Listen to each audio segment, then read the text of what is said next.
Hi, welcome to the Tuesday edition of the Living Peace and Order Show. Tonight, we're going to share what are your final wishes. Stay tuned.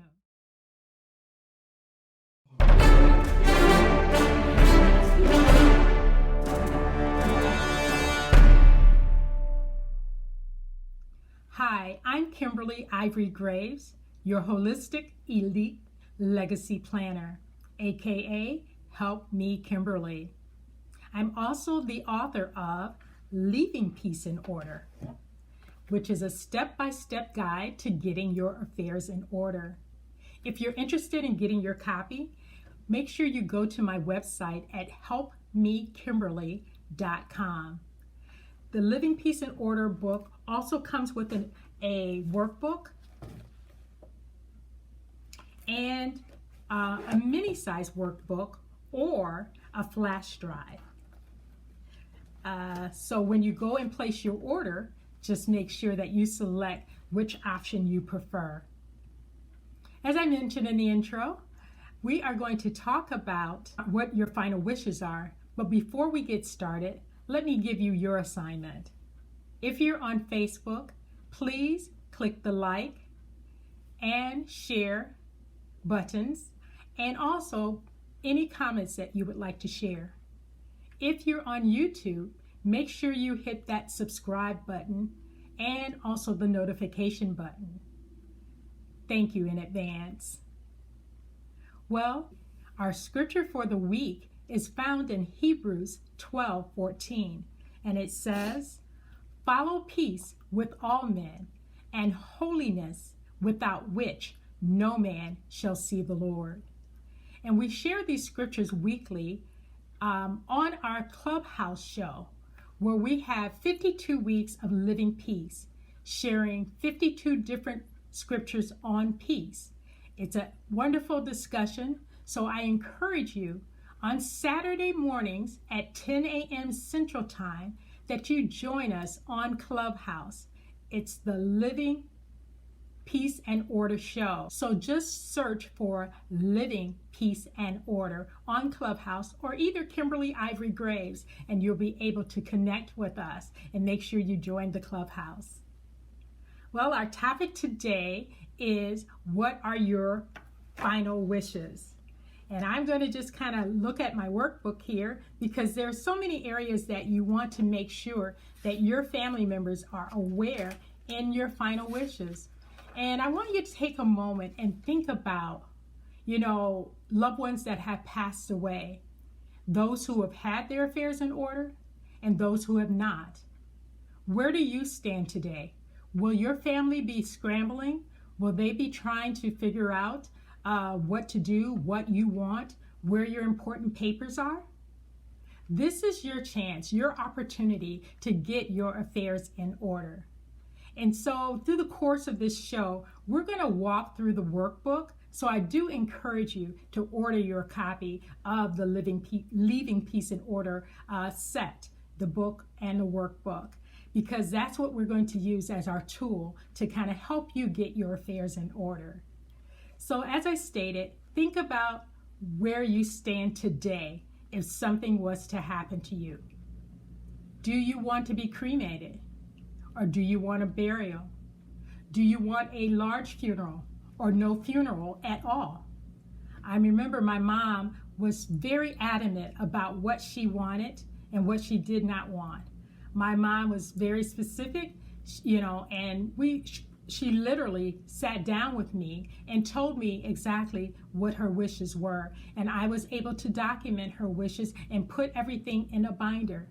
My mom had prepaid for a lot of, the services that she did want. And she even purchased a casket. And so she did all of this. And I think that was kind of like the thinking of the old school. But it saved us so much time and stress because we weren't scrambling trying to figure out what to do. She didn't want a program, so I didn't have to worry about an obituary or who's going to be on the program or any of that. My mom was very private, and she even did not want to be embalmed. She chose not to be embalmed, so they took her body right away. So we did not even have a final viewing or anything, but those were her wishes, and I honored my mom's wishes. And I am just so grateful to God that she actually took the time to prepare, and get her affairs in order. And it made it so much easier for me and my sister Amy, my cousin Amy. My mom raised my cousin Amy, and for us to handle the affairs. So that's why I ask you, I want you to think about who would be handling your affairs, who would be taking care, making your arrangements. Do you have enough insurance? Have you prepaid for any of your final wishes, or any of the services that you want? Have you even thought about it? Do you know what funeral home you're going to use? Do you know what cemetery you're going to be in? I know that some families have like a plot of land or in a cemetery, or they've already paid for, that is allotted to their family members. Are you aware of that in your family? These are the questions that you need to think about now. Don't wait till something happens, but think about it now, and begin to talk to your loved ones, talk to your children if you have children, talk to whoever will be handling your affairs. Make sure they know what your final wishes are. If you want an elaborate service, do you know what church it will be at, or what synagogue it will be at? Do you want flowers, or do you not want flowers? Are you an organ donor? These are the questions that you need to think about, and make sure that you record this information in your Leaving Peace in Order binder. This information is so vitally important. So many family members were scrambling in the past 2 years because of the pandemic and unexpected deaths of loved ones. That was back to back to back. But now that things have slowed down a little bit, we can step back and really make sure that our affairs are in order. So I encourage you to get my book, Leaving Peace in Order. It's a step-by-step guide to getting your affairs in order. Make sure your family members know what your final wishes are, where your important papers are, whether you prepaid for anything, whether you have life insurance, whether you want to be embalmed, whether you want to be cremated, whether you want to be buried. And if you want to be cremated, where do you want your ashes? Do you want them thrown in Lake Michigan? Or where do you want them?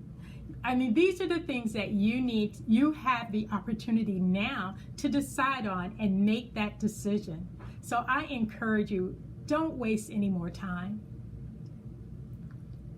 Have that conversation with your loved ones. Have that conversation. Like I said, I am so glad that my mom stopped and had the conversation with me. I know that Amy was more the one that said, "Mom, don't talk about that. Let's not talk about that. You're not going anywhere."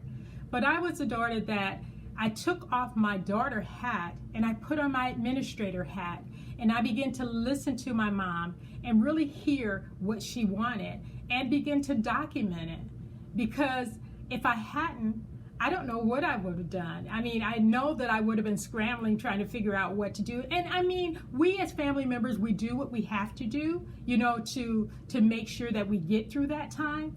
But let me tell you, because my mom had her affairs in order, it made it so much easier for me. And I am so grateful for that. One thing I do want to give you an assignment. This is your assignment for this week. Is I want you to contact the funeral home of your choice, and maybe one or two, and request of them a payment sheet, not a payment sheet, but a price list. Because so many family members are in shock when they see how much, funerals cost. And so I encourage you, contact the funeral home of your choice, or like I said, or even contact two, and request their price list so that you can see how much it costs for a casket, how much it costs to, lay your body out, how much it costs if you want limo services and all that added stuff. And also you need to know that although the funeral is one cost, A cemetery cost is totally separate. So the cemetery that you'll be using, make sure you contact them, because you have the opening and closing of the grave. You also need the headstone and, different things like that we don't think about. And so that's why you need to make sure you have enough insurance or you have enough money put away so that your affairs can be taken care of and your expenses, end of life expenses, can be paid. Please do your assignment and put a comment in the put a comment below and let me know whether you've done that. You can come back to the show and just plug in there and say, I did contact the cemetery, I did contact the funeral home, and I have my price list. And also let me know whether you're surprised at how expensive or inexpensive the services are. Well, that's your assignment, and I thank you again for watching this show, and I pray that something was said to really jar you, to make sure that you are letting your family members know what your final wishes are, what you desire if something happens to you and you expire and you go home to be with the Lord. You don't want to leave your family members, scrambling around trying to figure out what you want and you're up in heaven having a good time. No, you want to make sure that you have your affairs in order. So again, make sure you do your assignment, and I'll see you next time. Thank you so very much for viewing the Living Peace and Order Show with your host, Kimberly Ivory Graves. God bless you.